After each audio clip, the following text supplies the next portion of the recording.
Pas toujours facile en français de repérer des procédés littéraires dans un texte. Aujourd'hui, je te coach et te fais découvrir une astuce en or massif pour ne plus jamais sécher à l'oral comme à l'écrit. Effectivement, cette technique magique que j'ai déjà évoquée dans d'autres vidéos, mais sur laquelle je me concentre cette fois-ci, peut te servir pour tes analyses linéaires et tes commentaires composés. Je te dévoile d'abord l'importance des procédés littéraires, je te révèle ensuite mon code secret qui va révolutionner tes analyses et je te présente enfin un cas pratique pour que tout devienne clair. À tout de suite! L'objectif de cette vidéo flash, te montrer comment repérer plus de procédés dans tes textes. Autrement dit, de quelle façon passer de ça à ça grâce à une astuce en or massif très facile à mettre en place. Je rappelle que les procédés littéraires sont des outils utilisés par un auteur pour enrichir son texte, captiver le lecteur et provoquer des effets chez lui. Cela peut être des sensations, des émotions plus précises, une réflexion sur un sujet donné, etc. Les procédés littéraires sont très précieux car ils mettent en avant ton expertise, autrement dit ta maîtrise des notions techniques. Ils te permettent d'éviter ton pire ennemi, la paraphrase. En analysant l'utilisation de tel ou tel outil, tu apportes une valeur ajoutée. Enfin, les procédés te guident dans l'élaboration d'un plan. Mais encore faut-il pour cela savoir identifier ces fameux procédés. J'observe deux problèmes que tu as peut-être déjà rencontrés. Les élèves se concentrent souvent sur les figures de style, limitant ainsi leur recherche. Ou bien ils essaient de repérer tous les procédés d'un seul coup, lors de la lecture du texte. À la place, je te propose une méthode progressive, très pratique. Pour y voir plus clair, je vais classer les procédés dans 4 boîtes ou 4 catégories différentes, ce qui va nous servir par la suite. En passant, je rappelle quand même que j'ai fait une série de vidéos détaillées sur chaque famille de procédés que l'on va voir ensemble. D'abord, les procédés lexicaux sont liés au vocabulaire utilisé, au choix des mots. Cela peut être des champs lexicaux, un vocabulaire amélioratif ou péjoratif, des synonymes, des antonymes. Les procédés grammaticaux sont, quant à eux, très nombreux. Ils portent sur la phrase, sur les verbes, les valeurs des temps, les modes verbaux, etc. Ils peuvent correspondre aussi à la nature et à la fonction d'un mot ou d'un groupe de mots. La nature, la catégorie d'un mot, adverbe, adjectif, nom, verbe, etc. Et la fonction, complément, sujet, attribut, etc. Il y a aussi les procédés stylistiques, autrement dit les figures de style que tu maîtrises parfaitement bien entendu. Et enfin, les figures liées à un genre littéraire précis. Et oui, tu ne vas pas forcément analyser un extrait de poésie comme un extrait de roman. Justement, pour le roman, je te conseille par exemple de prêter attention au point de vue narratif, au type de discours, direct, indirect libre, etc. En ce qui concerne la poésie, tu ne dois pas oublier les règles de versification. Examiner les strophes, les vers, les rimes, le rythme et la musicalité. Pour la littérature d'idées, je te recommande de repérer la stratégie argumentative ou les procédés oratoires, comme les questions rhétoriques par exemple. Enfin, pour le théâtre, coup de projecteur sur les types de prise de parole, monologue, aparté, tirade, sur les didascalies ou sur des procédés spécifiques comme les coups de théâtre ou les quiproquos.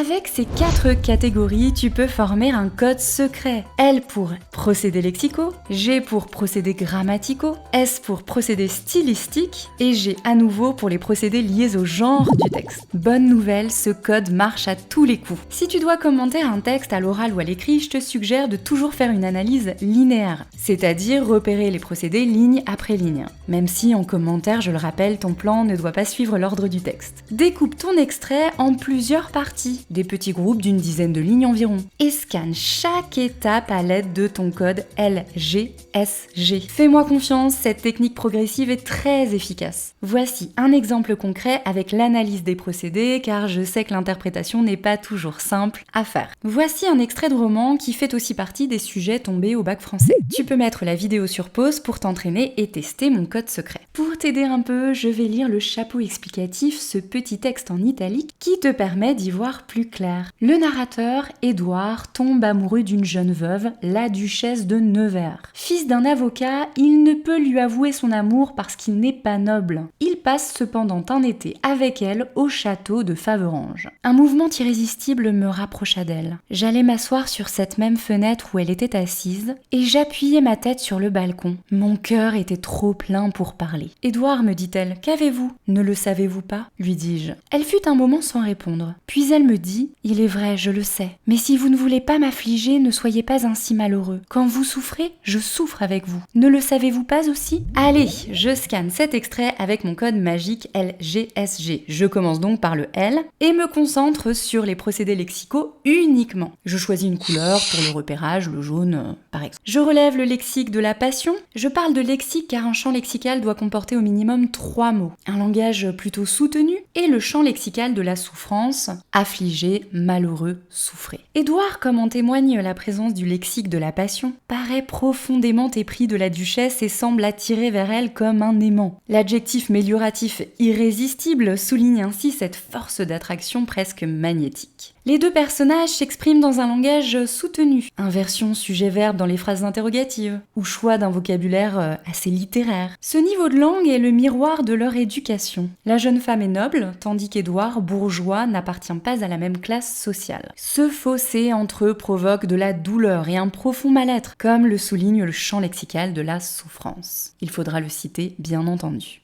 Deuxième lettre du code, le G pour grammaticaux. Je vois une proposition subordonnée circonstancielle de lieu, où elle était assise, des verbes d'action, une phrase simple, 3 phrases interrogatives, de l'impératif présent et une proposition subordonnée circonstancielle de temps quand vous souffrez. Je garde juste ce qui me semble le plus intéressant. Édouard, incapable de rester immobile, à distance, se rapproche de la duchesse comme le suggère la proposition subordonnée circonstancielle de lieu où elle était assise. Le jeune homme agit avec une certaine impulsivité. Le passé simple et les verbes d'action traduisent son empressement. La phrase simple « Mon cœur était trop plein pour parler » crée une rupture de rythme avec la phrase complexe précédente. Édouard, submergé par ses émotions, semble choqué, sonné, au point de ne plus pouvoir prononcer un mot. Cela reflète bien sûr l'intensité de ses sentiments. La phrase interrogative prononcée par le personnage féminin montre son inquiétude, sa sollicitude à l'égard d'Édouard. En cherchant à comprendre ce qui le trouble, la duchesse souligne le lien étroit qui existe entre eux. Elle invite le narrateur à s'ouvrir et à partager ses sentiments ou ses pensées avec elle. Troisième lettre magique, le S pour les figures de style. Je note la présence d'une hyperbole, trop plein, d'une question rhétorique, ne le savez-vous pas, qui est aussi une anaphore, ne le savez-vous pas aussi, et enfin un chiasme, quand vous souffrez, je souffre avec vous. Je rappelle que le chiasme est une figure de style de la construction qui correspond à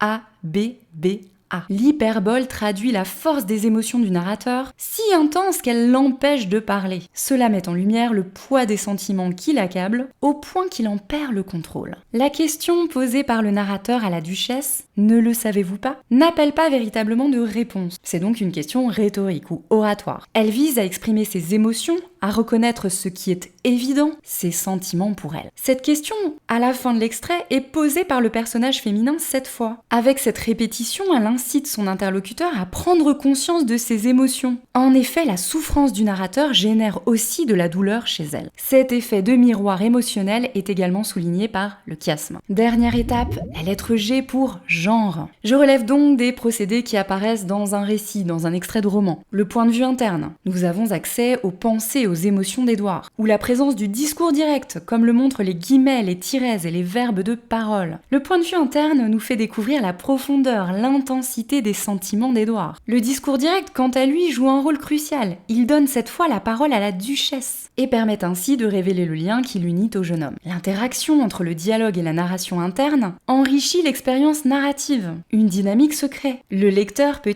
imaginer la tension de cette scène, voire éprouver les émotions des personnages. J'espère que cette vidéo t'a plu. N'hésite pas à mettre un petit pouce levé et à t'abonner à ma chaîne pour découvrir d'autres vidéos spéciales Bac Français. À bientôt!